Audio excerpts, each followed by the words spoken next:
దేవుని పరిశుద్ధ నామమునకు మహిమ కలుగునుగాక. ప్రభునందు ప్రియులైన దేవుని బిడ్డలైన మీ అందరికీ ఈ ఉదయకాల సమయంలో మన ప్రభు అయిన యేసుక్రీస్తు ప్రభువు వారి ప్రశస్తమైన శ్రేష్టమైన నామములో శుభములు మీకు తెలియచేస్తూ ఉన్నాను. ఈరోజు దేవుడు మనకు అనుగ్రహించు వాగ్దానమును మనము చదువుకుందాం. పరిశుద్ధ లేఖనములో నుండి మార్కు సువార్త 10వ అధ్యాయము 47వ వచనమును మనము చదువుకుందాం.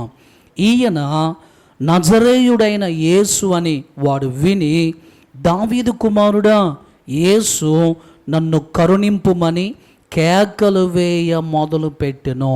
ఒక దినమున యేసుక్రీస్తు ప్రభువారు తన శిష్యులతో కలిసి యెరికో అనేటువంటి పట్టణానికి వచ్చారు. ఆ పట్టణంలో ప్రభువారు ఉన్నప్పుడు కొంతమంది జన సమూహంలో యేసయ్యను వెంబడిస్తూ ఉన్నా. అలాంటి సందర్భంలో ఈ యెరికో అనేటువంటి పట్టణంలో గుడ్డివాడు ఒకడు ఉన్నాడు. వాడి పేరు బర్తిమయి.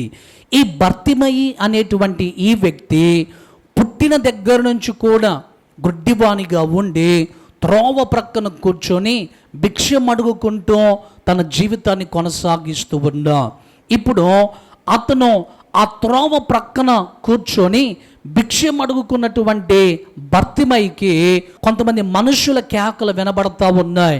ఏంటి అనంటే యేసు ప్రభువారు ఆ త్రోవలో వస్తున్నాడు అన్నటువంటి సంగతిని అతను ఎరిగి ఇప్పుడు యేసు ప్రభువారిని పిలుస్తూ బర్తిమయి అడుగుతూ ఉన్నాడు కదా, కేక వేస్తూ అడుగుతున్నాడు, దావీదు కుమారుడా నన్ను కరుణించుమయ్యా అని కేకలు వేస్తూ ఉంటే ఆయన వెంట వస్తున్నటువంటి ఆ జన సమూహంలో కొంతమంది ప్రజలు అంటున్నారు కదా, ఎందుకు నువ్వు అలా కేక వేస్తూ ఉన్నావు అని అతనును ఇబ్బంది పెడుతూ ఉన్నప్పుడు యేసు ప్రభువారు అన్నాడు, అతను ఎవరో అలా దావీదు కుమారుడు నన్ను కరుణించుమని కేకలు వేస్తూ ఉన్నాడు, అతను నా దగ్గరకు రానివ్వండి అని అన్నప్పుడు అక్కడున్నటువంటి వ్యక్తులు చెప్పారు కదా, నిన్ను యేసయ్య పిలుస్తూ ఉన్నాడు, బోధకుడు పిలుస్తూ ఉన్నాడు అని అనగానే వాడు వెంటనే దిగ్గున లేచి యేసయ్య దగ్గరికి వెళ్ళా.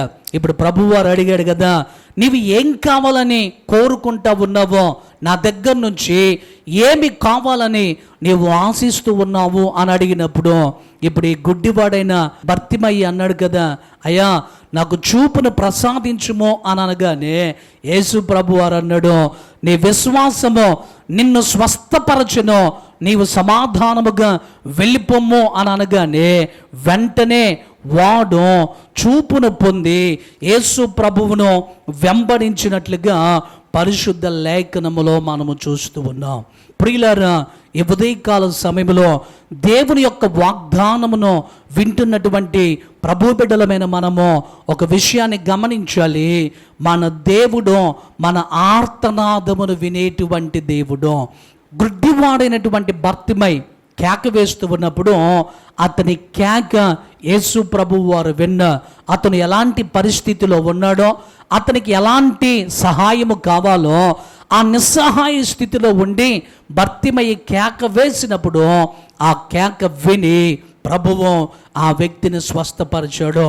ఒకవేళ బర్తిమయిలాగా దేవుని యొక్క సహాయము కావాలి అని, ప్రభువు నిన్ను స్వస్థపరచాలి అని, నీకున్నటువంటి వ్యాధులను ప్రభువు తొలగించి నీకు పరిపూర్ణమైనటువంటి ఆరోగ్యము కావాలి అని నిన్ను ఆశిస్తూ ఉన్నప్పుడు ఆ యేసయ్య వెంబడి వస్తున్నటువంటి జనసమూహంలో బర్తిమయిని ఎలాగైతే ఆటంకపరిచారో కొన్నిసార్లు కొంతమంది వ్యక్తులు నిన్ను ఆటంకపరుస్తూ ఉంటారు. అయితే ఆయనను నీవు వేడుకుంటే నీ మనవులు వినేటువంటి దేవుడు, నీ కేకను వినేటువంటి దేవుడు. ఆయన నిన్ను దాటిపోయేటువంటి దేవుడు కాదు.